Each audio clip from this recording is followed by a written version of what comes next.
Hi guys, very warm welcome to all of you. हम discuss कर रहे हैं एक बहुत ही क्लासिक किताब मृत्युंजय बाय राइटर शिवाजी सावंत, जो कि वीर योद्धा कर्ण की बायोग्राफी है। ठीक है, तो ऑलरेडी मैंने पार्ट 1 पार्ट 2 बना दिया है। अगर आपने नहीं देखा है तो पहले वो वाले पार्ट्स देखिए, क्योंकि ये कंटिन्यूएशन में। तो आज की वीडियो में मैं डिस्कस करूँगा कर्ण और दुर्योधन की दोस्ती के बारे में, क्योंकि कर्ण और दुर्योधन की दोस्ती के बड़े किस्से सुनाए जाते हैं। ठीक है, बड़ी मिसाल दी जाती है इनकी दोस्ती की। तो ऐसा ही एक किस्सा है जिससे आपको एक आइडिया लगेगा कि जो कर्ण और दुर्योधन की जो दोस्ती है वो कितनी ज़्यादा गहरी थी। ठीक है, बाकी एक चीज़ और पहले क्लियर कर दूं वीडियो में आगे बढ़ने से पहले, कि लास्ट वीडियो में किसी ने कमेंट किया था कि आप जो बता रहे हैं कर्ण की यहाँ बायोग्राफी, तो जब वो कहते हैं कि उन्होंने महाभारत को पढ़ा या जो उन्होंने जहाँ पे भी जो उन्होंने इन्फॉर्मेशन ली, तो वो कहते हैं कि ये एज इट इज़ मैच नहीं कर रही जो मैं किताब आपसे डिस्कस कर रहा हूँ। देखिए, ऑब्वियसली ये जो किताब है मृत्युंजय, ये राइटर का वर्क ऑफ इमेजिनेशन है। ठीक है, तो इसको आप as a work of literature लेके चलो। ये एक साहित्य का पार्ट है ये किताब। अगर आप बिल्कुल फैक्ट्स जानना चाहते हो कर्ण की लाइफ के बारे में, तो उसके लिए फिर आपको महाभारत को रेफ़र करना चाहिए।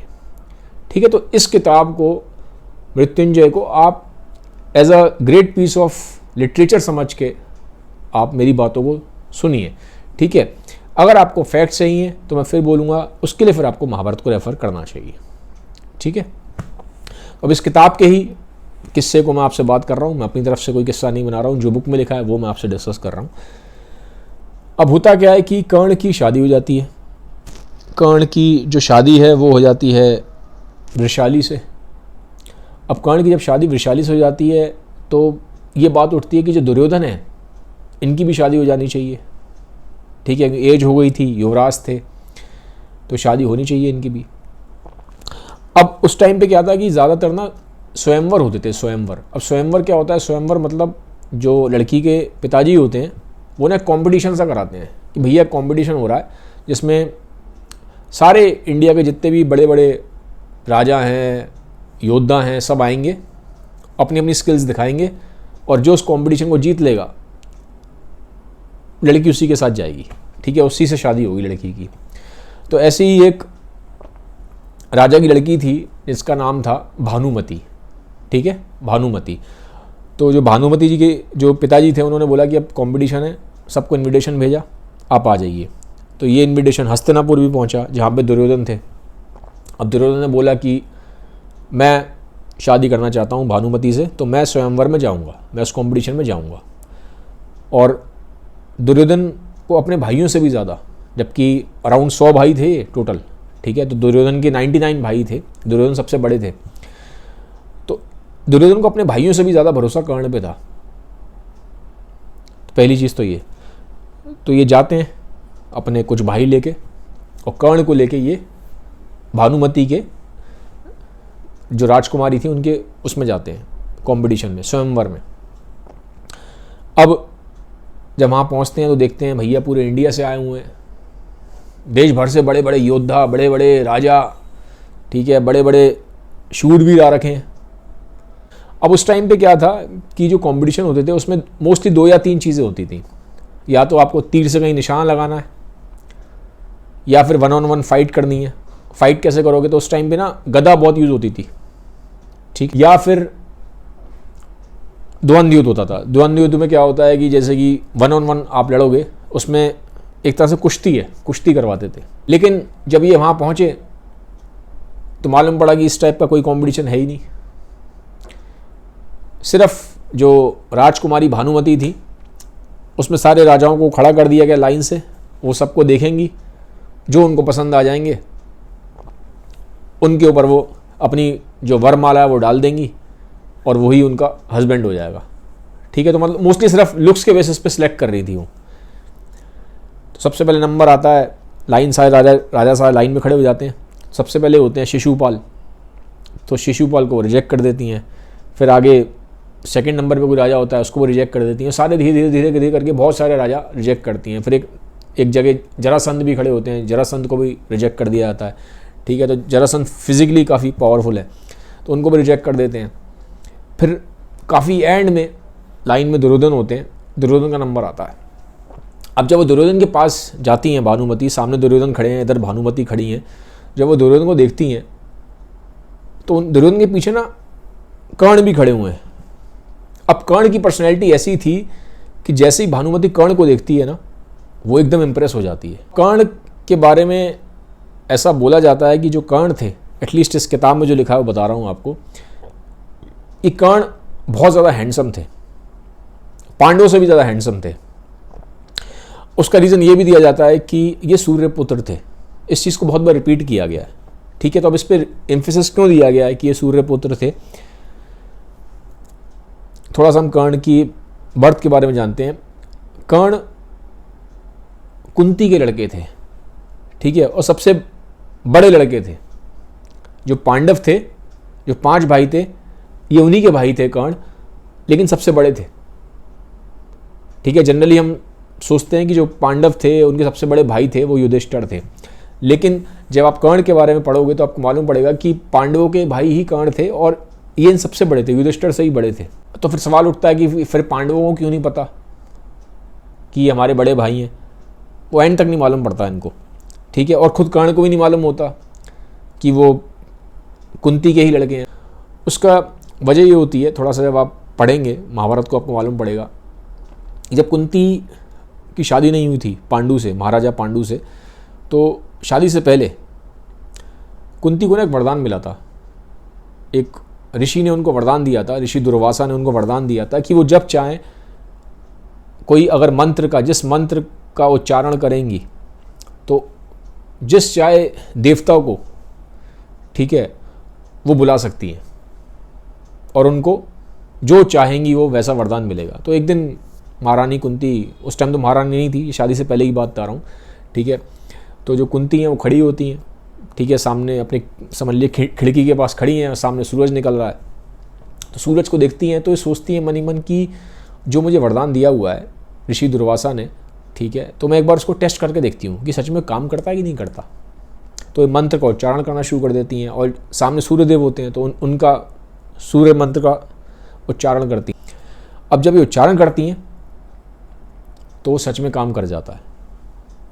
जो मंत्र है उसमें बहुत पावर होती है, तो सच में काम कर जाता है और सूर्य देवता की कृपा से इनको एक लड़का होता है जिसका नाम कर्ण था। लेकिन प्रॉब्लम ये थी कि शादी इनकी हुई नहीं थी और लड़का इनको हो गया था। तो अब कैसे जाके बताएं, कौन उनकी बात को मानेगा? तो क्या करती हैं कि जो कर्ण हैं, छोटे से हैं, पैदा हुए हैं, इनको ले जाके नदी में बहा देती हैं, ठीक है। तो इस तरह से कर्ण का बर्थ होता है। ओरिजिनली जो उनकी बायोलॉजिकल मदर हैं वो कुंती थी, ठीक है। तो इस पॉइंट को समझना जरूरी है। और ये सूर्यदेव की कृपा से ही पैदा हुए थे, तो इसीलिए इनको सूर्यपुत्र बोला जाता है। और इसीलिए जो इनका चेहरा है और इनका जो पूरा शरीर है वो एकदम सूरज की तरह, उसमें एक चमक थी। अब हम वापस आते हैं उस स्वयंवर पे जो भी चल रहा था दुर्योधन की शादी का। तो भानुमति खड़ी हुई हैं, सामने दुर्योधन है और दुर्योधन के पीछे कर्ण खड़े हैं। अब जब भानुमति कर्ण को देखती हैं तो हैरान हो जाती हैं क्योंकि कर्ण के चेहरे पे और पूरे शरीर पे एक अजीब सी चमक थी। वो चमक इसलिए थी क्योंकि वो सूर्यपुत्र थे, ठीक है। तो इस पॉइंट को आप समझने की कोशिश करिए।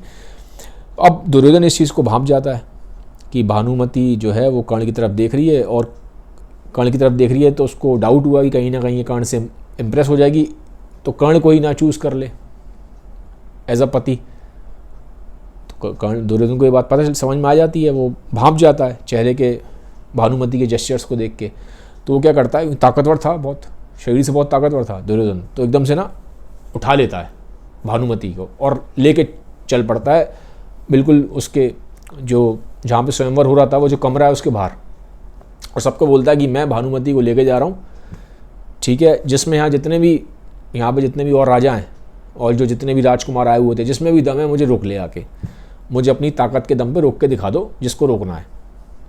तो अब जो पीछे बाकी राजा हैं वो गुस्से में आ जाते हैं, ये तो हमारा अपमान हुआ, ऐसे कैसे लेके जा सकता है दुर्योधन, ठीक है। क्योंकि भाई वो भी सब राजा थे, राजकुमार थे, वीर योद्धा थे, ठीक है। तो उनका भी खून खौल उठता है कि ऐसे कैसे हो सकता है दुर्योधन हमारे सामने इस तरीके से लेके चला जाए राजकुमारी भानुमति को। तो ये पीछे पीछे जाते हैं सारे। अब बहुत सारे राजा हैं, 50-100 राजा होंगे कम से कम, ठीक है। तो ये ललकारते हैं कि ऐसे कैसे लेके जा रहे हो तुम, ठीक है, ये है वो है। तो ललकार उनको लगाते हैं ये दुर्योधन को, ठीक है, आवाज़ देते हैं कि आओ हमसे लड़ो। अब आगे दुर्योधन है, सात कर्ण है, और समझ लीजिए यहाँ पे कम से कम 100 के आसपास योद्धा हैं सामने से। तो इनको आवाज़ दे रहे हैं आओ लड़ो लड़ो लड़ो। तो कर्ण जो होते हैं ना, कर्ण आ जाते हैं बीच में और वो कहते हैं कि जिसको भी लड़ना है, जितने भी यहाँ पे खड़े हो, दुर्योधन तक पहुँचने से पहले कर्ण से होके जाना पड़ेगा। अब फाइट शुरू हो जाती है। तो समझ लीजिए सामने से 100 योद्धा हैं, वो तीर कमान चला रहे हैं और इधर से कर्ण अकेले चला रहे हैं। कर्ण अकेले हैं, लड़ रहे हैं, उधर सामने 100 लोग लड़ रहे हैं। और कर्ण की इतनी ज़्यादा ताकत है, इतने ज़्यादा स्किल्ड हैं वो कि जब वो तीर चलाते हैं ना, अकेला आदमी तीर चला रहा है, सामने 100 चला रहे हैं, जब वो तीर चलाते हैं तो इतने जल्दी तीर चलाते हैं, इतने ज़्यादा स्किल्ड हैं वो चलाने में तीर, कि जो सामने सूरज होता है वो पूरा सूरज ढक जाता है, पूरा सूरज ढक जाता है, पूरा आसमान एकदम काला हो जाता है। इतने ज़्यादा तीर चला देते हैं कर्ण एक साथ। और 100 के 100 जो होते हैं उनको अकेले ही कर्ण उन पर भारी पड़ जाते हैं। अब वो भी हैरान हो जाते हैं सारे, अब करें कैसे, लड़ाई कैसे करें दुर्योधन से, क्योंकि जब तक कर्ण खड़े हुए हैं हम जीत नहीं सकते। एंड में उनको ये बात समझ में आ जाती है कि नहीं लड़ सकते हम, जब तक कर्ण दुर्योधन के साथ है तब तक दुर्योधन का कोई बाल भी बांका नहीं कर सकता। अब इतने में उनमें एक, मैंने बोला था कि फिजिकली बहुत स्ट्रांग थे, वो थे जरासंध। वो आके ललकारते हैं कि कर्ण ये तुम क्या तीर कमान और ये धनुष वनुष चला रहे हो, मेरे साथ आके द्वंद्व युद्ध करो। अब द्वंद्व युद्ध में क्या होता है, कुश्ती होती है, ठीक है, उसमें किसी वेपन का यूज़ नहीं होता, कोई तलवार का या तीर का, धनुष का या गदा का यूज़ नहीं होता, ठीक है। तो आओ अगर हिम्मत है तो सामने आके मेरे साथ 1 on 1 करो, देखूं कितनी ताकत है तुम्हारे शरीर में। कर्ण कहते हैं ठीक है जरासंध से, ठीक है। अब यहाँ 1 on 1 मैच हो रहा है, ठीक है, इसको द्वंद्व युद्ध बोलते हैं। अब होता क्या है, जब भी द्वंद्व युद्ध होता है ना, तो द्वंद्व युद्ध में एक आदमी जिएगा और एक आदमी मरेगा, ठीक है। ये इसका हमेशा निर्णय निकलता है द्वंद्व युद्ध का कि ड्यूअल होता है, एक जिंदा रहेगा, एक मरेगा ही मरेगा, ये तो निश्चित होता है। तो अब फाइट शुरू हो जाती है। जरासंध को बहुत प्राउड होता है कि मैं बहुत ताकतवर हूँ और मैं ऐसा हूँ और मैं ऐसा हूँ, लेकिन कर्ण होते हैं वो बहुत ज़्यादा पावरफुल होते हैं और जरासंध को इस चीज़ का अंदाज़ा नहीं होता। उनको लगता है कि सिर्फ कर्ण ये तीर कमान चलाने में ही एक्सपर्ट है, मैं आराम से हरा दूंगा इनको, ठीक है, मेरी शारीरिक स्ट्रेंथ बहुत ज़्यादा है। लेकिन ऐसा होता नहीं है। कुछ पलों के अंदर ही बहुत ही आसानी से कर्ण जरासंध को हरा देते हैं। और हराते कैसे हैं कि एंड में जब वो जरासंध हार गया है, बहुत जल्दी हार जाता है जरासंध, जब वो हार गया तो दोनों पैरों के बीच में जो जरासंध का सिर होता है ना, वो अटका लेते हैं कर्ण, और बिल्कुल पूरा मसलने ही वाले थे, जरासंध की डेथ होने ही वाली थी, क्योंकि मैंने बोला था ड्यूअल में एक आदमी मरता है, एक आदमी जिंदा रहता है। तो कर्ण बिल्कुल गर्दन पूरी मरोड़ने ही वाले थे, खत्म होने वाले थे, मतलब जरासंध का सिर उन्होंने अपने पैरों के बीच में दबा लिया था।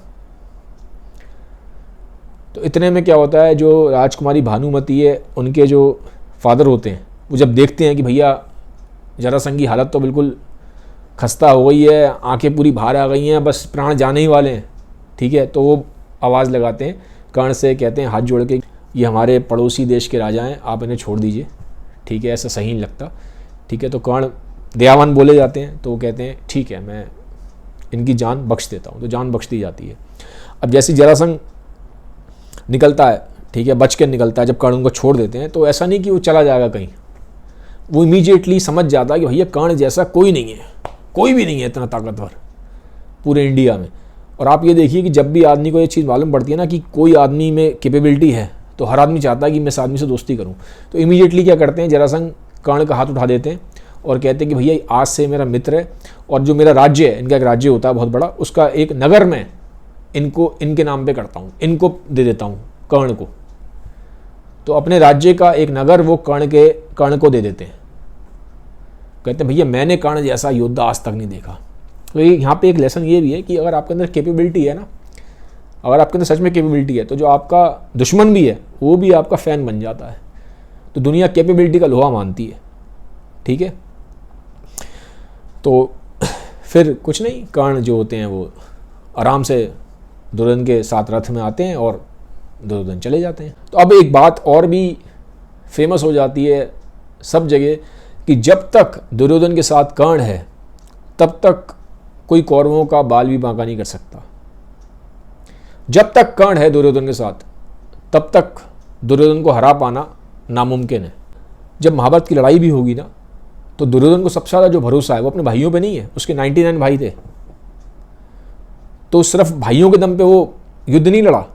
उसको जो मेन भरोसा था, ठीक है, और भी थे, और भी वीर योद्धा थे दुर्योधन के साथ, बट सबसे ज़्यादा जो भरोसा था ना दुर्योधन को, वो कर्ण पे ही था।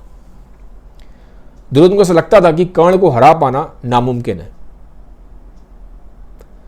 ठीक है, तो ये एक लेसन है कि कर्ण की जो कैपेबिलिटी थी, स्किल्स थी, बहुत ज़्यादा अच्छी थी। और दोस्ती की इतनी बड़ी मिसाल थे कर्ण की, अपनी जान को दांव पे लगा के, सामने सोची, मैंने बोला ना इतने सारे वीर योद्धा थे, अकेले खड़े हो गए कि दुर्योधन तक तब पहुंचोगे जब कर्ण को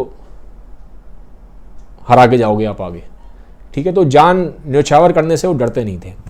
दुर्योधन के लिए चाहे जान भी चली जाए तो कर्ण को उसकी कोई परवाह नहीं थी। तो ऐसी दोस्ती थी कर्ण और दुर्योधन की। ठीक है, तो एक बेमिसाल एग्जाम्पल था दोस्ती का। तो इसी के साथ ये पार्ट 3 खत्म होता है। अगर आपको वीडियो अच्छे लगते हैं तो उसको सबके साथ शेयर ज़रूर कर दीजिएगा। Have a nice day, bye bye, take care.